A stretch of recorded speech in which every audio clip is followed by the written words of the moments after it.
कुरार्स के मुतालिक 4 ऐसे हकाइक जिनके बारे में आपने कुछ और सुन रखा है मगर हकीकत कुछ हो रही है। मिसाल के तौर पर 2060 मुरबा किलोमीटर का एक ऐसा एरिया जिस पर किसी की हुकूमत नहीं है और इसको नो मैंस लैंड एरिया कहते हैं, और एक ऐसा समुंदर जिसका कोई साहिल ही नहीं है और ज़िलज़ले की शिद्दत को नापने के लिए रिक्टर स्केल का इस्तेमाल किया जाता है। और इस वीडियो में मैं आपको ये भी बताऊंगा कि कैसे एक अमेरिकी किसान 2014 में बादशाह बन गया और वो अपनी बेटी को इसी रियासत की शहजादी भी बनाना चाहता था।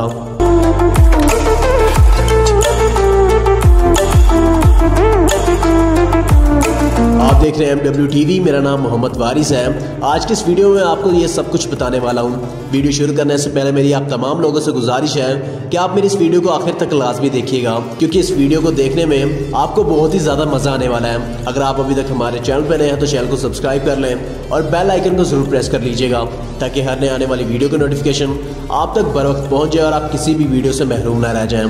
तो वीडियो को शुरू करते हैं। इस कुरार्स के बारे में कई बातें हमारे ज़हनों में इस तरह नच बस गई हैं कि हम इनके बारे में कोई सवाल तक नहीं करते। हम ये समझते हैं कि जो हम जानते हैं वही सच है, लेकिन हर मामले में ऐसा ज़रूरी तो नहीं। दुनिया से मुतल्लिक हक़ाइक़ के बारे में लिखने वाले साइंसदान मैट ब्राउन ने अपनी एक किताब कुरार्स के बारे में जो हम जानते हैं वो गलत है में चंद ऐसी बातों का जिक्र किया है जिनको जानकर आप दंग रह जाएंगे। और इस किताब में लिखी गई तमाम बातें आपकी मालूमात को चैलेंज करती हैं और इन्हीं मालूमात को मैं आपके सामने भी रख देता हूँ। मिसाल के तौर पर 2060 मुरबा किलोमीटर का एक ऐसा एरिया जिसको कि नो मैंस लैंड के नाम से जाना जाता है, मगर हकीकत कुछ हो रहा है। मुद्दे की तरफ आने से पहले मैं आपको ये बता देना चाहता हूँ कि नो मैंस लैंड एरिया आखिर होता क्या है।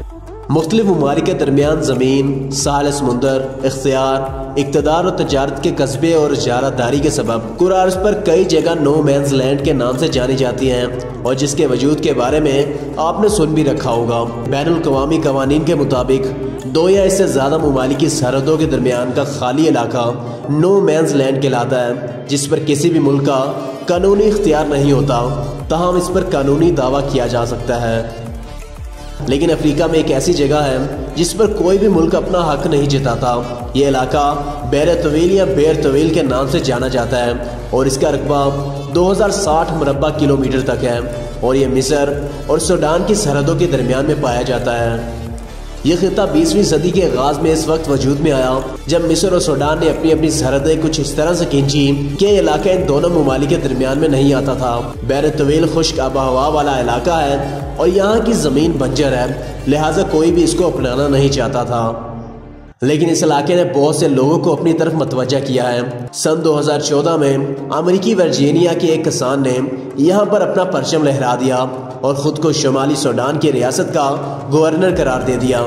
इसकी ये ख्वाहिश थी कि इसकी बेटी इस जगह की शहजादी बन जाए और यूँ अमेरिकी किसान का अपना परचम लहरा देने की वजह से ये इलाका अब नो मैंस लैंड एरिया नहीं रहा, बल्कि अब इस पर कोई मुल्क बन चुका है। लेकिन इसके बारे में आप यकीनन नहीं जानते होंगे।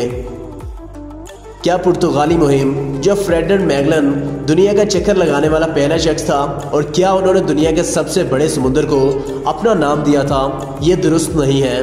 ताहम इस बात से इनकार नहीं किया जा सकता कि सन 1480 में पैदा होने वाले फ्रेडरिक मैगलन पहले यूरोपी थे जिन्होंने बहरल काहिल को अबूर किया था।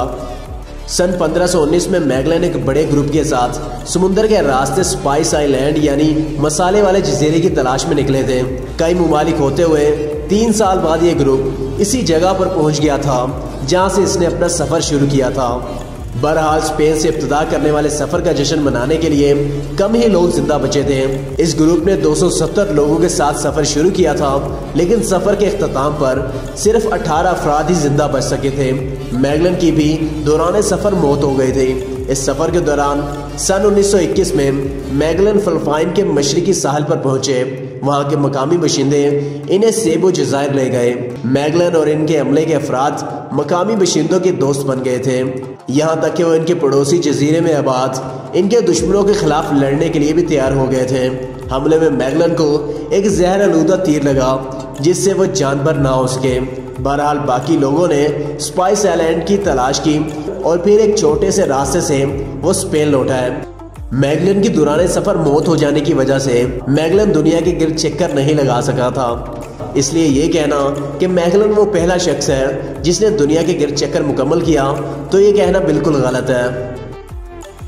हमारा ये ख्याल है कि समुद्र के सिरे का पता हो या ना हो, लेकिन इसका किनारा ज़रूर होता है। कई समुद्र तो चारों जानिब ज़मीन से घिरे होते हैं, जैसा कि बहरा रूम और बहरा अस्वद। कभी ऐसा भी होता है कि कब एक समुद्र बरे आज़म से मिल जाता है और पता ही नहीं लगता, लेकिन ऐसे में जज़ाइर के सिलसिलों से ही इसकी हदूद का तयन किया जाता है। बहरहाल एक ऐसा समुद्र भी है जिसका कोई किनारा ज़मीन से नहीं मिलता, और ये सारगोसा सी या बहरा सरकूसा कहलाता है। यह समुद्र बहरा क़यानूस के मगरिब में वाक़या है, और कुतुब शुमाली से एक जानिब को मुड़ती हुई लहरें इसकी हदूद का तयन करती हैं। बहरल कायल की चक्कर खाती लहरों के सबब ही बहरा सरकूसा का पानी पुरसुकून रहता है और एक दूसरे में जम नहीं होता।